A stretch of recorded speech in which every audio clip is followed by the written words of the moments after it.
So the project Ready Steady Go aims to support school-going children between the ages of 4 to 8, and the goal is supporting early childhood development. It was informed by another project which was done previously in Andy, because we were in the same areas, but the target was a bit older children. So the older children were being encouraged to join school, of course, but then the younger ones is where the gap is. So if a child, let's say, is joining school at 10 years old, the teacher even asks, where do I put this child? But then if you start as early as 2 or 3 and 4, between at least 8 years, it's easier to place the child in school, and from then they can go on with other children as well. One of the major approaches that we are using in Ready Steady Go is CBR, which is community-based rehabilitation, which is where the community takes ownership of the children and supports them. So for example, in Dagoretti and Kasarani, we have committees with community members in different offices. So there's student officers, there are head teachers and all that, and even the parents themselves. We have what we call parent champions. So they live in the area, they know where the children are. So the parent champions help us in mobilization, so they know who needs it the most, who needs the training the most, and where they are. Tunakusanya wamama walio chini ama watu walio maisha ya chini. Tunawapatia angalau kama anaweza kukua na shilingi 10, aweze kusanya hiyo shilingi 10, iweze kukusanyika ili kuwe pesa ambayo inaweza kumwanzishia biashara. Hii organization nimeijua juzi, nikaenda masomo huko kuhusu mtoto wangu ambaye ako na cerebral palsy, na tumefurahia sana kwa hiyo training. Tukafunzwa vile tutammanage zile vyakula anaweza kula, zile vyakula hawezi tumia. Nakaa kwa hii nyumba na huyu mtoto, na mkanga na yeye, na muosha, na mshughulikia. So ndio ikafika mahali nikapata dada mmoja anaitwa Lucy, akanipigia simu akaniambia kuna mahali panaitwa Action Network. Akaniambia kuja hapo kwa mafundisho. Nikaanza kuenda. Some of the parents, with the issue of losing jobs, so they don't have, let's say, money to take the children to therapies, which are available. Maybe some are closed. So as the feedback from the parents, the minimum amount to pay for therapy is 500 and more. In the way it's been happening this year, that has been a big challenge to the parents. Mzazi unapata mtoto wake anatumia dawa, na hiyo dawa ina cost labda ni 3,000 per week. Unapata kupata hiyo pesa ni ngumu.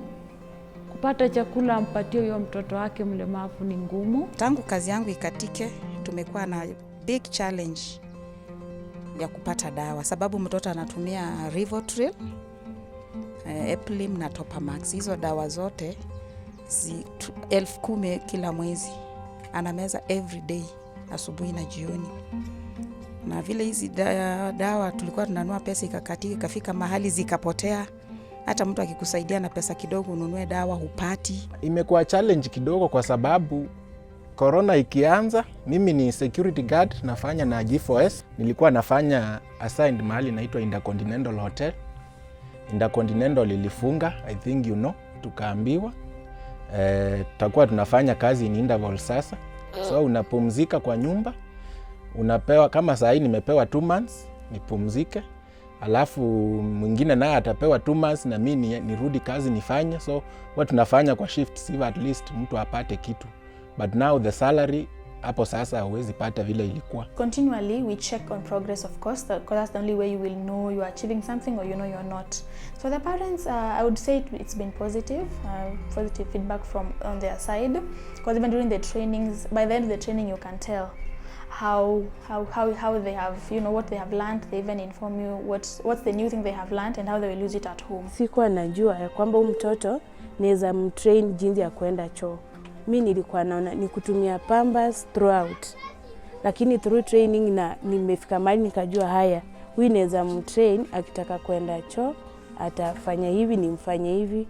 Like kwa mfano akikataa kukula, what am I supposed to change ndio akule? Kama amekata juu, sometimes una maintain, unaonekana uji ndio anapenda, una maintain hiyo uji, akunywe uji tu. Lakini through training tukafunzwa mtoto inafaa kule. Yes, unajua kama hao watoto wengine kama ni ndizi utapika, greens watakula, lakini sasa ikifika kwa huyu nashangaa sana nitampea aje greens. Lakini through training tunaonyeshwa jinsi mpaka ya kutengeneza hiyo food, ndio kama ni wakung'ang'ana hivi kukula, hiyo food itakaa aje ndio akule. The community takes ownership of the child, not just, because Andy is here, we'll do everything, because that's not possible. So and also it will ensure that after the project, after the 3 years, the community is aware of what needs to be done and they continue doing the same thing. So in 2020, our biggest challenge has been COVID-19. So this being, the project is school-based as well, so we had to take the community approach. But initially, the plan was to work with the children in school, and of course with the parents as well, but the focus was on the children in school. So COVID has been a big challenge. We've had to make a lot of changes in order to still achieve our objectives. We have tried to put the measures in place like hand washing. We have sinks which are put in school, but most of these children cannot use those sinks because they never leave the wheelchair. That means we have to make special arrangements for them to be able to wash their hands. We'll need extra sanitizing materials and equipment for us to be able to give them a kind of a healthy surrounding during learning. Tumeafektiwa na hiyo COVID-19. Watoto tumepoteza wengi, wamekufa yani, na wengine wako hospitalini. Mtoto wangu anatumia, anaenda tu therapy peke yake. Akienda kila session huwa tunalipa 600. Wakati nimekuwa kazi, tumekuwa tukijaribu, tukisave hata kama ni chama ya 20 shillings. Mama ako kwa chama ya 20 shillings nampatia kila Juni, analipa. Alafu akipata hiyo pesa anaweka inakuwa ya therapy. Anafaa aende mara 3 kwa wiki, lakini as I said, I'm a security officer na kazi ya security wote mnaielewa. Haina ile mshahara, hata hiyo 600 haifiki. So haina hiyo mshahara utasema 600 mara 3 kwa wiki 1800 nitamani. So huwa anaenda wakati pesa imepatikana. Na huwa tunajaribu sana wakati corona haikuwa. Alikuwa anaenda at least once per week, hakuwa anaenda thrice. Na alikuwa ana improve. But kutoka corona ianze imekuwa ngumu. Before COVID nimekuwa let me say ni kuhustle. Unaona, kwa mfano huyu mtoto huwezi achia mtu for long. Kuna vibarua zenye nilikuwa naenda, unaona. Sasa sometimes huwezi enda na yeye. Mtu anakuambia kama kuna mwingine nilienda kaniambia, where are you sure hii mtoto wako hizi ambukiza watoto wangu hii hali yake.